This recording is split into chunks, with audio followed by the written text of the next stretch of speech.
Good evening बच्चों। देखो बच्चों, आज की अपनी जो क्लास है या आगामी अपनी जो 2-3 क्लास होगी वो क्लास उन स्टूडेंट के लिए होगी जिन्होंने अभी तक कुछ भी नहीं पढ़ा है।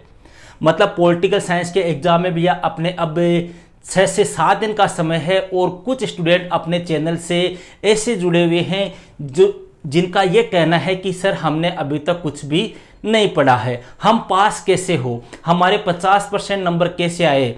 तो उनके लिए भैया अपने एक नई सीरीज प्रारंभ कर रहे हैं और उसका नाम है अपने रामबाण पर्सन। और आज इसका अपने फर्स्ट भाग जो है, इस फर्स्ट भाग में अपने भैया जो पॉलिटिकल साइंस की फर्स्ट बुक है उस फर्स्ट बुक के अपने जो स्टार्टिंग के 3 चैप्टर है, पहला शीत युद्ध का दौर, दूसरा है अपने 2 ध्रुवीयता का अंत और तीसरा है समकालीन दक्षिण एशिया। इन तीनों चैप्टरों के भैया अपने उन क्वेश्चनों की चर्चा करेंगे जो 99% आपके बोर्ड एग्जाम में आने की संभावना है। 100% में नहीं बोलूंगा लेकिन 99.99 दोनों किताबों से मिला के भैया मैं आपको लगभग 50 से 60 क्वेश्चन उपलब्ध कराऊंगा और इन क्वेश्चनों को आप तैयार कर लो। आराम से आप आसानी से 50 से 60% तक आप अंक प्राप्त कर सकते हो। और जिन स्टूडेंट का ये मानना है कि नहीं गुरुजी हमें तो 90 क्रॉस करना है, उनके लिए मैंने कल वीडियो बनाया था, अपने एक प्लेलिस्ट बनी हुई है, उसमें जो क्वेश्चन है वो सारे आप याद कर लो, वहां से कोई भी क्वेश्चन बाहर नहीं जाएगा। तो स्टार्ट करते हैं भैया अपने फर्स्ट चैप्टर। देखो तीनों चैप्टर से भैया अपने एक एक और 2-2 अंक के क्वेश्चन आएंगे। कहने का मतलब हो गया तीनों चैप्टरों से अपने क्वेश्चन आएंगे, वो कैसे आएंगे, छोटे क्वेश्चन आएंगे, बड़ा क्वेश्चन नहीं आएगा। तीनों चैप्टर मेरे आपको समझाए हुए हैं, तीनों चैप्टर के नोट्स आपको लिखाए हुए हैं, तीनों चैप्टर के टेस्ट हो चुके हैं, मोस्ट क्वेश्चन हो चुके हैं, प्री बोर्ड हो चुके हैं।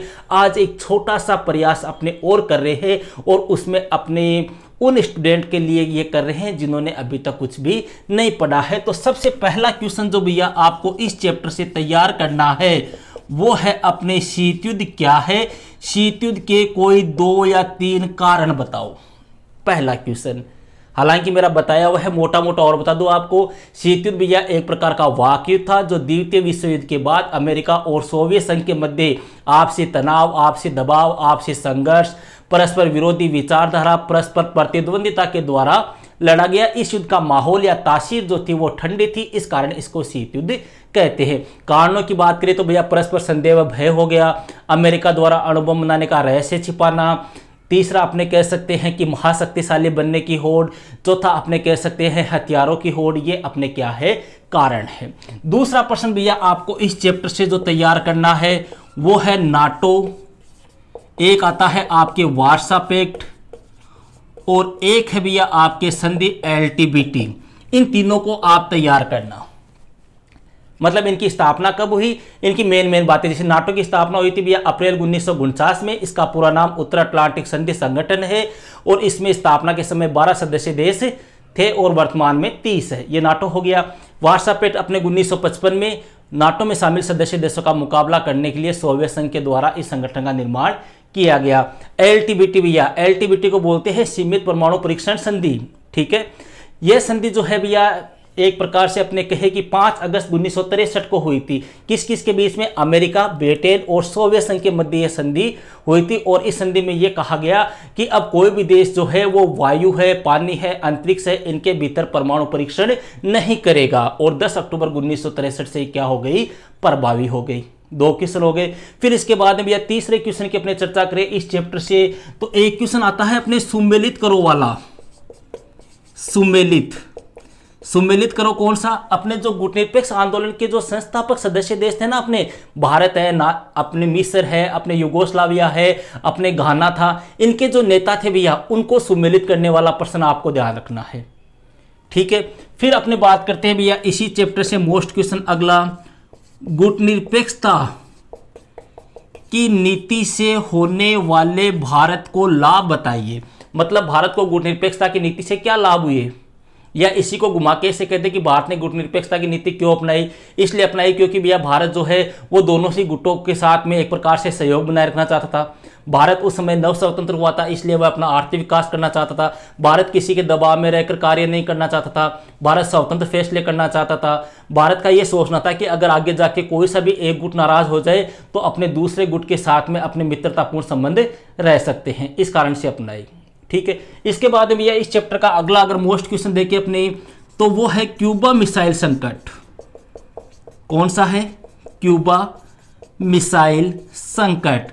आपको पता है कब हुआ था? 1962 में हुआ था भैया।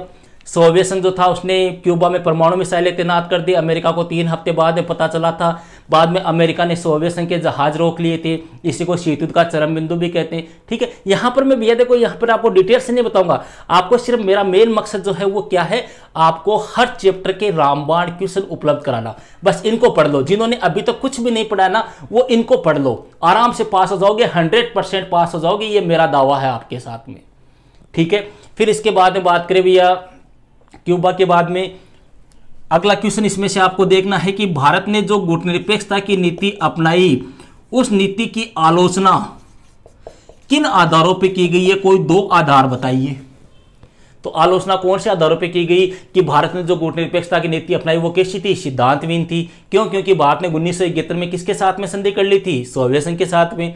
दूसरा अपने कह सकते हैं कि यह नीति जो थी वो विकसित देशों को चुनौती देने में क्या रही? असफल रही। इसके अलावा यह अपने इस चैप्टर में एक क्वेश्चन और देख लेना। भारत ने ये शीत युद्ध के दौरान जो दोनों महाशक्तियां थी, उन दोनों महाशक्तियों ने छोटे देशों का सहयोग क्यों लिया? मतलब जो छोटे छोटे देश थे उनका सहयोग क्यों लिया? तो क्यों लिया था? महत्वपूर्ण संसाधन प्राप्त करने के लिए उनसे, जैसे खनिज है, तेल वगैरह है, उनका भूक्षेत्र प्राप्त करने के लिए, जहाँ पर सैनिक अड्डे बना सके, वहाँ पर सैनिक ठिकाने बनाने के लिए, अपनी जो विचारधाराएं हैं, जैसे अमेरिका की पूंजीवादी थी, सोवियत संघ की समाजवादी थी, इनका प्रचार प्रसार करने के लिए। बस ये हो गए भैया आपका फर्स्ट चैप्टर कंप्लीट। यहां से आपको बस इतने ही क्वेश्चन तैयार करने हैं। देखो ये क्वेश्चन उनके लिए भी है जो ये सोचते हैं कि गुरुजी मार तो पास हो जाऊं, 50-60% बन जाए, बस उनके लिए। जिनका सपना ये है कि गुरुजी 90 क्रॉस करना है, उनको मैं कल भी बता चुका हूं, अपनी एक प्लेलिस्ट बनी हुई है मोस्ट क्वेश्चनों की, प्री बोर्ड की, टेस्ट की, उसको तैयार कर लो बस। ठीक है, दूसरे चैप्टर की बात करें भैया, 2 ध्रुवीयता का अंत। 2 ध्रुवीयता का अंत है। इसमें आपको सबसे पहला जो क्वेश्चन याद करना है वो करना है भैया शॉक थेरेपी। कौन सा क्वेश्चन तैयार करना है? शॉक थेरेपी क्या है? शॉक थेरेपी के कोई 2-3 परिणाम। तो शॉक थेरेपी का भैया शाब्दिक अर्थ होता है कि चोट पहुंचाकर इलाज करना या आघात पहुंचाकर उपचार करना। परिणामों की बात करें तो भैया अपने कह सकते हैं कि अर्थव्यवस्था का तहस नहस हो जाना, रूसी मुद्रा रूबल में गिरावट आ जाना, खाद्यान्न सुरक्षा की समाप्ति हो जाना, आर्थिक असमानताओं का एक प्रकार से जन्म होना, ये क्या थे? इसके परिणाम थे। दूसरा क्वेश्चन इसमें देखिए भैया, मिखाइल गोर्बाचेव जो था उसने सोवियत संघ में सुधार क्यों किए? सुधार क्यों किए? सोवियत संघ का जो अंतिम राष्ट्रपति था मिखाइल गोर्बाचेव, इसने भी यह सोवियत संघ में सुधार क्यों किए थे? इसलिए किए थे क्योंकि सोवियत संघ की जो संस्थाएं थी वो आंतरिक रूप से एक प्रकार से भ्रष्ट हो चुकी थी, कमजोर हो चुकी थी।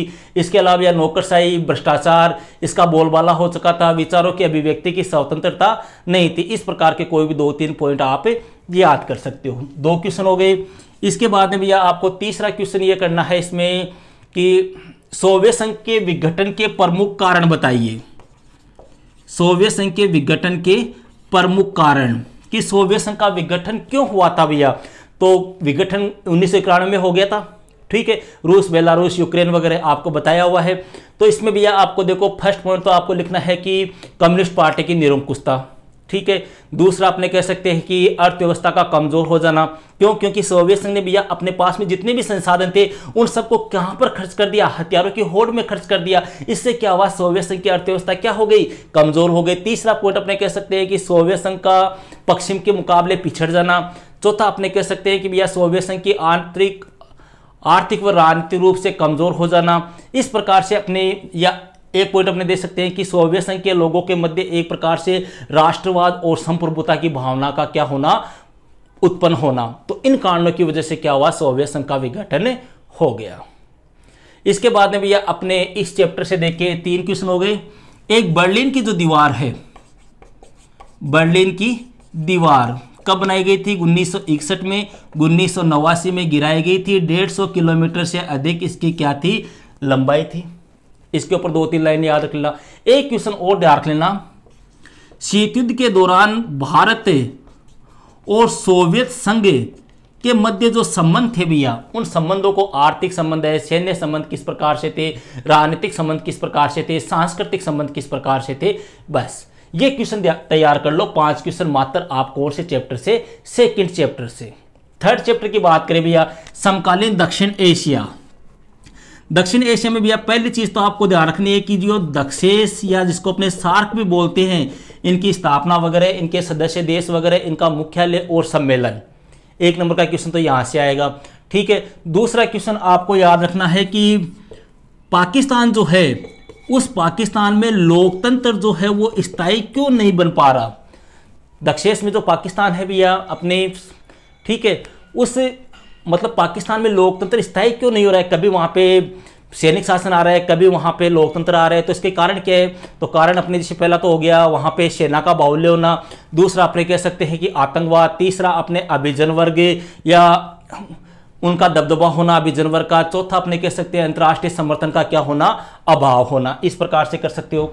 इसके बाद भैया अगला क्वेश्चन आपको तैयार करना है कि बांग्लादेश एक स्वतंत्र राष्ट्र कैसे बना? कौन सा क्वेश्चन तैयार करना है कि बांग्लादेश एक स्वतंत्र राष्ट्र कैसे बना, या इसी क्वेश्चन को घुमा के पूछ ले कि बांग्लादेश का निर्माण कैसे हुआ। तो भारत और पाकिस्तान के मध्य जो दिसंबर 1971 का युद्ध हुआ था, उसका आपको 5-7 लाइनों में क्या करना है? वर्णन करना है। इसके बाद भैया इस चैप्टर से आपको जो श्रीलंका था, उस श्रीलंका में जो जातीय संघर्ष हुआ था, उस जातीय संघर्ष के ऊपर आपको थोड़ा सा ध्यान रखना है कि जातीय संघर्ष अपने सिंहली और तमिलों के मध्य हुआ था, किस प्रकार से हुआ था, सिंहली कितने थे, तमिल क्या थे, लिट्टे वगैरह वो। इसके बाद भैया इस चैप्टर से आपके देखो एक क्वेश्चन और देख लेना। भारत, एक साइड में तो भारत मान लो, दूसरी साइड में आपके एक तो पाकिस्तान हो गया, एक नेपाल हो गया, एक बांग्लादेश हो गया। यहां से एक क्वेश्चन पूछेंगे भैया, भारत और पाकिस्तान के मध्य तनाव के कोई 4 कारण बताओ, या 2 कारण बताओ, या पूछ ले भारत और नेपाल के मध्य तनाव के कारण बताओ, या पूछ ले भारत और बांग्लादेश के मध्य तनाव के कारण बताओ। तो ये 4-5 क्वेश्चन आपको यहां से तैयार करना है। कहने का मतलब है भैया अपने ये 3 जो चैप्टर है, इन तीनों चैप्टरों से लगभग आपको ये 15 क्वेश्चन तैयार करने हैं। ये क्वेश्चन उन स्टूडेंट के लिए है जिनकी तैयारी अभी बिल्कुल भी नहीं है, या जिन्होंने बिल्कुल भी नहीं पढ़ा है, और जिनका सपना है कि सर मेरे को तो टॉप रैंक में आना है, मेरे को तो टॉप करना है। उनके लिए मैं पहले बता चुका हूं भैया, अपने चैनल पर एक प्लेलिस्ट बनी हुई है। अगर किसी ने नहीं देखी है, किसी को नहीं मिली है, तो वो मुझे कमेंट कर सकता है, मैं उसको लिंक अपलोड करा दूंगा। ठीक है, तो ये थे भैया अपने रामबाण जो पर्सन है उनका भाग फर्स्ट। मिलते हैं सेकंड भाग में जल्द ही। Okay, that's all.